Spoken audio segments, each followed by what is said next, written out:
का युद्धपोत मोस्कवा काले सागर में गंभीर रूप से क्षतिग्रस्त होने के बाद डूब गया। इस जहाज के डूबने की बात तक रूस और यूक्रेन सहमत हैं, लेकिन इसकी वजहों को लेकर दोनों में मतभेद है। रूसी रक्षा मंत्रालय ने कहा है कि जहाज पर रखे गए गोला बारूद में आग लग गई और युद्धपोत को नुकसान पहुंचा और वो बंदरगाह ले जाते वक्त डूब गया। वहीं यूक्रेन का दावा है कि उसके नेपच्यून मिसाइल ने पोत को नुकसान पहुंचाया और फिर डुबो दिया।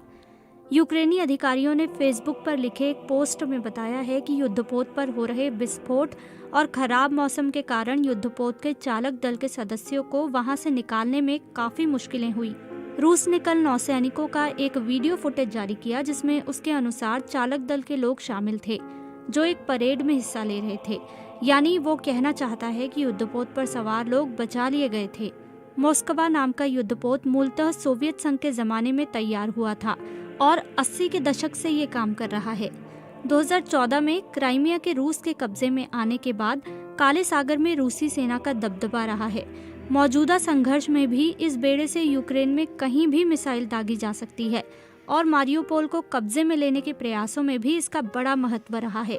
पूर्व में इस युद्धपोत को सीरिया के संघर्ष में भी तैनात किया गया था, जहां उसने सीरिया में मौजूद रूसी सेना को नौसैनिक सुरक्षा प्रदान की थी।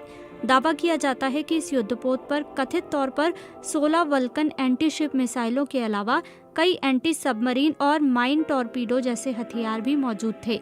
अगर यूक्रेन के हमले का दावा सही है तो दूसरे विश्व युद्ध के बाद दुश्मन के हमले के बाद डूबने वाला ये सबसे बड़ा जंगी जहाज होगा। इस युद्धपोत का वजन 12,490 टन बताया जाता है। यूक्रेन पर हमले के बाद रूस ने अपना ये दूसरा बड़ा जहाज खोया है। इससे पहले मार्च में यूक्रेन के हमले से सेराटोव लैंडिंग जहाज बर्दियांस्क के बंदरगाह में बर्बाद हो गया था। नेवल एक्सपर्ट जोनाथन बेंथन ने बताया कि मोस्कवा एक स्लावा क्लास का युद्धक जहाज था, जो कि रूस की एक्टिव फ्लीट का सबसे सुरक्षित माने जाने वाला जहाज था। ये जहाज triple tier air defence system से लैस था, जिसे ठीक से इस्तेमाल किए जाने पर नेपच्यून से बचने के 3 मौके मिल सकते हैं। मीडियम और शॉर्ट रेंज डिफेंस क्षमताओं के अतिरिक्त ये 6 short range close in weapon system को इस्तेमाल कर सकता है। बेंथन के मुताबिक मोस्कवा पर 360 degree anti air defence coverage होनी चाहिए थी। वो कहते हैं कि close in weapon system 1 minute में 5000 राउंड फायर कर सकता है, जो कि इस युद्धपोत के चारों ओर एक तरह का रक्षा कवच बना सकता है। ये इस जहाज के आखिरी सुरक्षा घेरे जैसा है। वो कहते हैं कि अगर ये हमला एक मिसाइल से किया गया है तो ये रूसी सरफेस फ्लीट के आधुनिकीकरण की क्षमताओं पर सवाल उठाता है कि क्या उसके पास पर्याप्त गोला बारूद था या इसमें इंजीनियरिंग से जुड़ी खामियां थीं, क्योंकि 3 स्तरीय एंटी एयर डिफेंस सिस्टम के बाद इस युद्धक जहाज पर हमला करना बेहद मुश्किल होता है। इस युद्धक जहाज के नष्ट होने के बाद यूक्रेन और रूस के बीच बीते 50 दिनों से जारी संघर्ष में एक नया दौर शुरू होने की आशंका जताई जा रही है।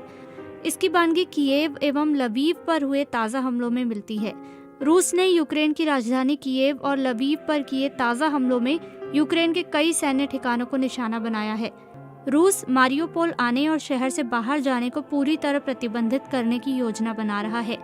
अंतर्राष्ट्रीय मामलों के जानकार सैमुअल रमानी ने ट्विटर पर लिखा है कि मोस्कवा के नष्ट होने की वजह से रूस में स्पेशल मिलिट्री ऑपरेशन को यूक्रेन के साथ युद्ध का औपचारिक दर्जा दिए जाने की मांग उठने लगी है।